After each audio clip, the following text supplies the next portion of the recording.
it's Shilo here with Pajama Crafter Stamps today. This is my first video ever with them, so I'm super excited to be here. I'm just showing you our finished card. We're going to make this beautiful Sympathy card today. We will be featuring the brand new stamp set here, In Our Heart Always. I am starting with my Copic coloring, so if this is something that's interesting to you, then keep watching. Otherwise, you can go ahead and skip to the next chapter. They should all be marked there for you. I always start with my darkest color first. And if you recall on the finished card there, I kind of did a gradient color shading where I went from this purpley color into a green into a more blue-green color. So just going through right now, starting with that purple and going in with the darkest color, and then I go in with my medium shade.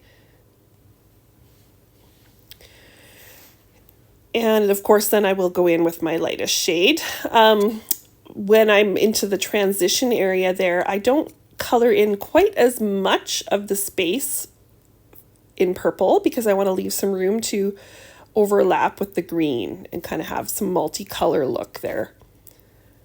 I am in no way a Copic artist. I figured out I've been doing this for about 15 years now.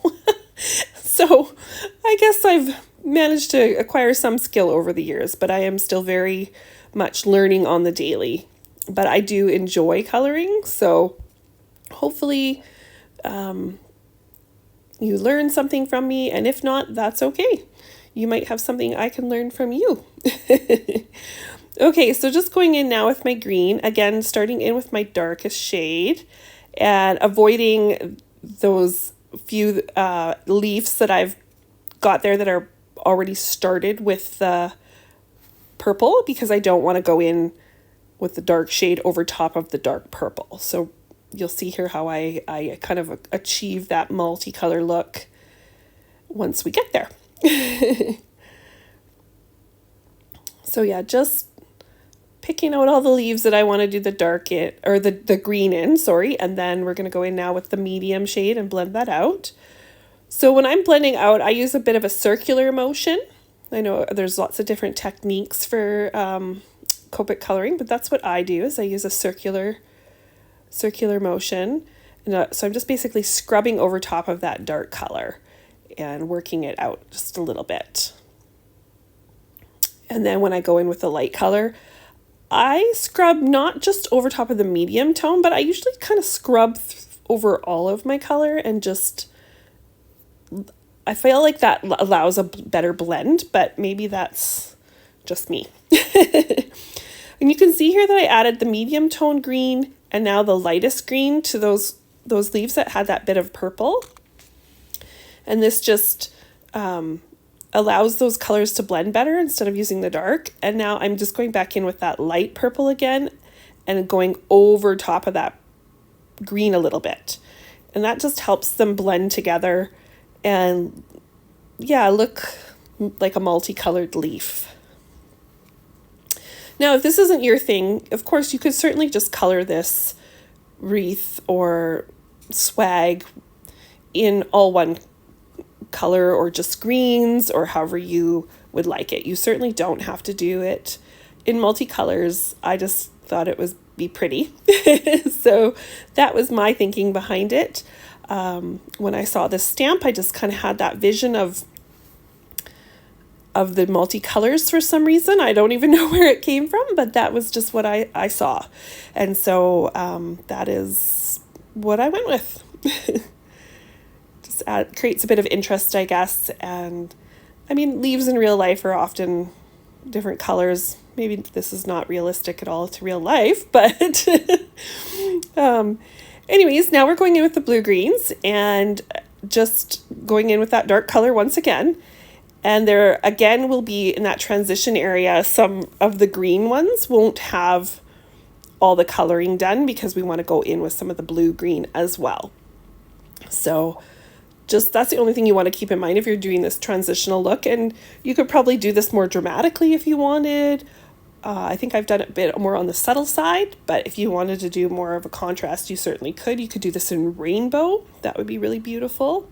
So there's all kinds of different ideas with this sort of blending out with the different color look that you could certainly do. And again, just with my lightest color, I go over some of those areas with the green leaves as well, just to bring in some of that blue-green over top, giving them multi-looks. And it's a little bit hard to see on this little tiny screen, but it does show up in real life. So yeah, we're just finishing up the coloring, and I'll show you the finished swag here at the end.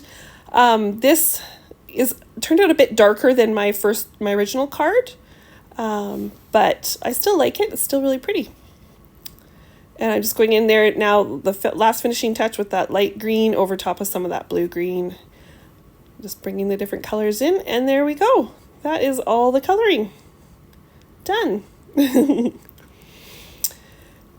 Okay, so now what I want to do is I'm going to take that same stamp, and we are going to get organized here to do some heat embossing.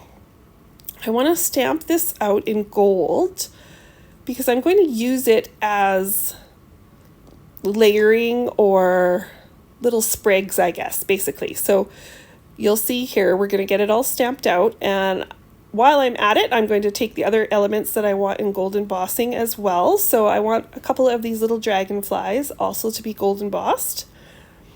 Just showing you here, I ended up cutting this little double dragonfly in half instead of trying to mask it off, etc. It just made more sense for me to just snip it. That is something that is nice about acrylic stamps. You can do that. Don't call the stamp police on me if that's something that you would never consider doing, but it is an option. So, and just got to show you my cute little frog press there. He's so cute, and that is also from Pajama Crafter Stamps. So if you need one of those in your life, which you probably do, you should get one. Makes you smile.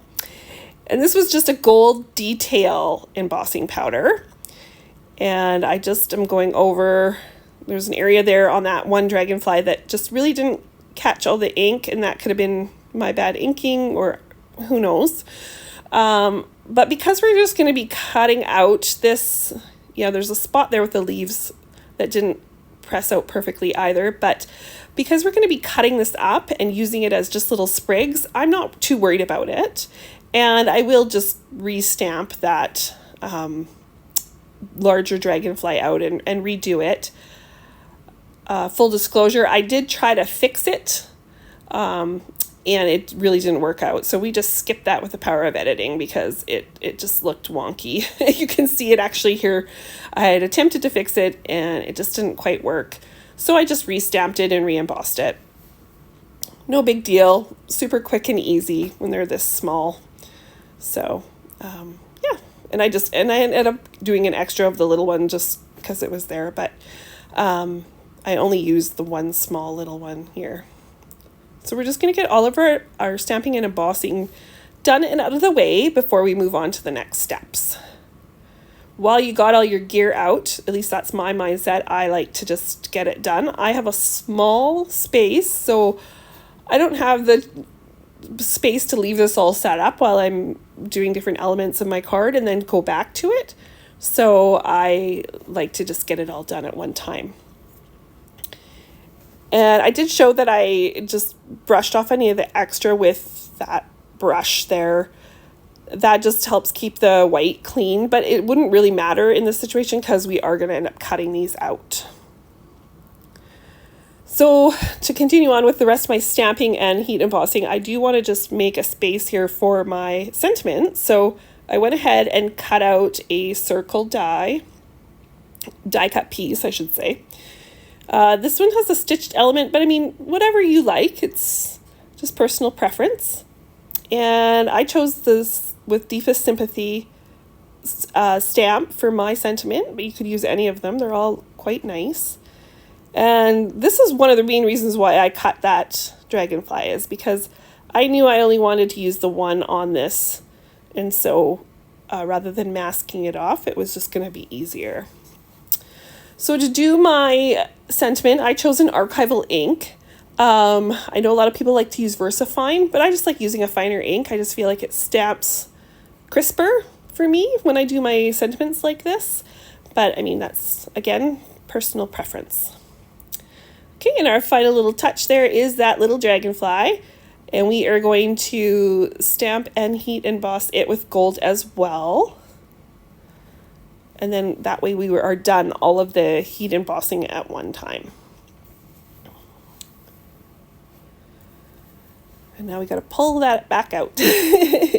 Show you the whole process here. So I actually just do everything over top of this. Well, that's not true. I have white and clear in little bins, but otherwise I just use a file folder to catch my extra.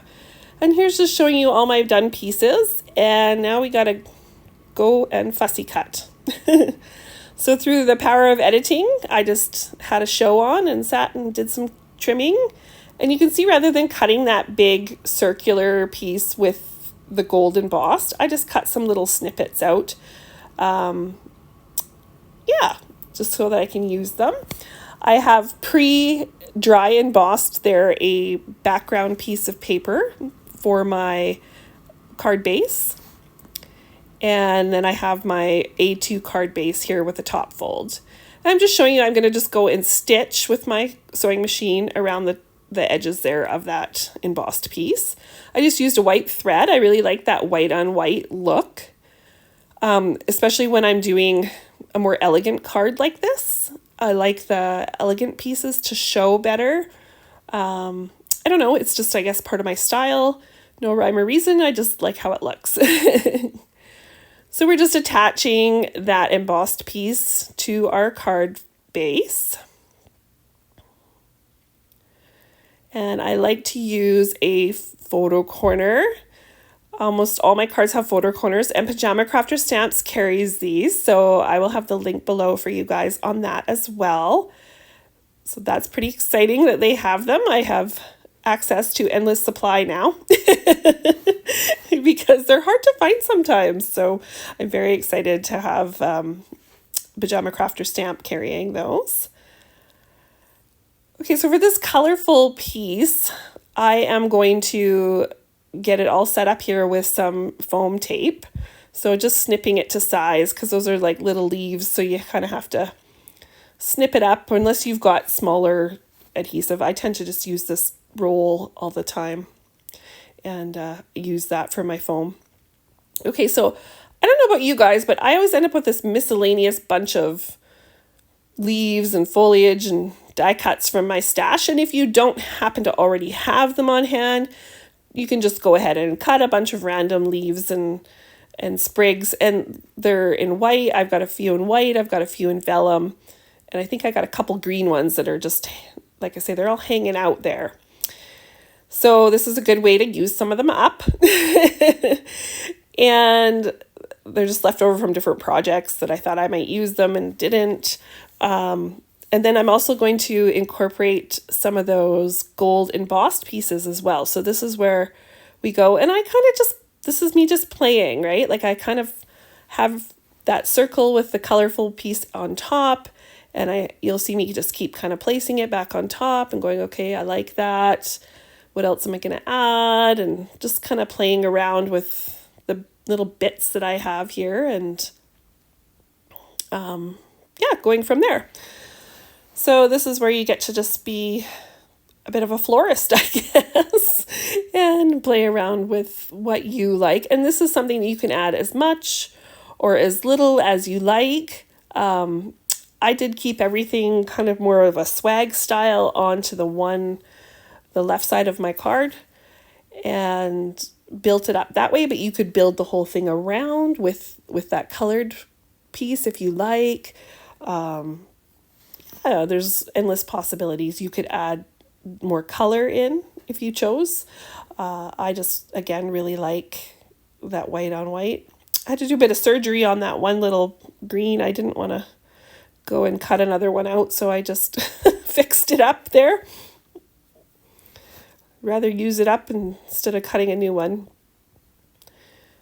And yeah, just finishing up here again, You just keep trialing. So some of these are glued just together to each other on my little mat. That mat is, oh, one of those old school silicone mats, I want to say. I've had it forever, but it works great if you're using hot glue, which I use a lot for things like this, because you can stick it right down onto that, and then once the hot glue is peeled, the whole thing will peel off as one element. So it's great for that. So I don't have to stick this down onto my paper yet and be worried that I might want to change it or something like that. I can just build it here and see, there I peeled it off. It's all one piece. Makes it nice and easy. Yeah. Just seeing if I want to add anything else here, or if I think I'm finished. And I did get some of these pieces used up, which is wonderful. And I'll just save whatever's left over because, hey, you never know. They come in handy for other projects. So that's one of the things that I do, just keep around. I don't keep all my scraps, but definitely any extra leaves that I cut out, I save for that reason. And just making sure I don't got any of that glue strings. That's the one downside of hot glue, is you can get those glue strings. Okay, so I'm going to add some gold thread in behind that as well. Again, just to add some interest, some texture. I really like the look of this. I think it brings in like that touch of shine. Makes it look a little bit more layered. Again, if this isn't something that is your jam, you can always skip it. But I'm just kind of bundling it onto that mat, because now, again, I can put my hot glue on the back of my piece there and just press it in and let that cool. So I just press it nice and flat and let that cool. And then when I peel it off, it'll all be one piece, and that string or thread will all be where I want it. So that's a handy tip. Now you can certainly do that with your wet glue as well, but I just find hot glue for myself very convenient and easy. We're just tying a little bow here, 3-loop bow with my twine. And this technique, I know people, you have a bow maker that you can do the same technique with.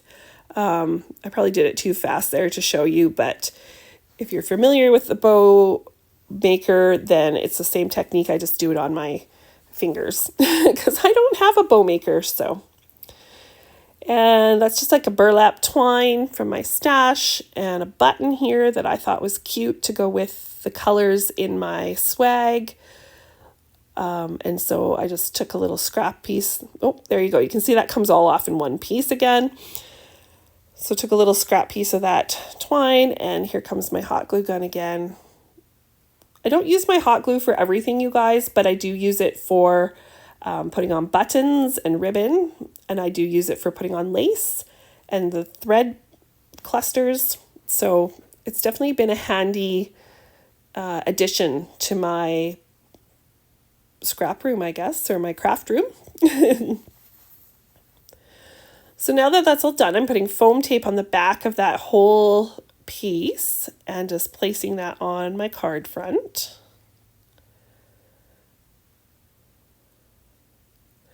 And I just had one little loop of the gold thread there that was sort of not quite tucked in enough. So I just tucked it under, and we are going to get set up to do some gold splatter before we add anything else.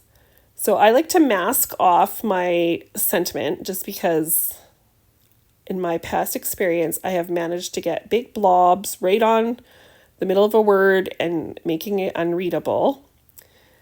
And every time I do the splatter on camera, you guys, I end up with way bigger blobs of splatter than I want. So this one was no exception. Some of those gold splatters are a bit big for my liking, but in the end, it still did turn out quite pretty. So it worked out okay.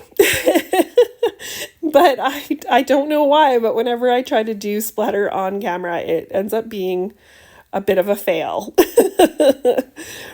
Okay, so we just added that button with the twine. You can see that I cut off the extra little strands of twine that were on there from the actual threading of the button itself.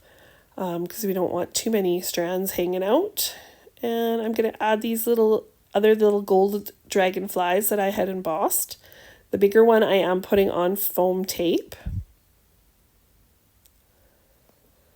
So, and then the small one I don't use foam tape, I just attach it to the card. So yeah, if you follow me, you will see that I use a lot of foam tape. I like a lot of dimension on my cards. If that's not something that you want to do, you can just attach it regularly as well. So while I show you how I do it, it doesn't mean that's what you have to do. Of course, your end result might look a little different, but you can still get something very similar looking. And I'm just trying to decide how and where I want to put that last little dragonfly. And we're just going to attach it with some glue dots. These are just little teeny tiny glue dots, so they work out great for that. And I just wanted them down at the bottom there because there's not as much gold splatter, so it was just a way to bring that gold in. So there, that's it. That is our finished card. So it looks kind of complicated, but it's actually quite simple. And here's some photos just of the finished card so you can see what it turned out like. Thank you for joining me today. Be sure to hit that like button and subscribe to our channel so that you don't miss any of the upcoming videos. Have a great day, everybody.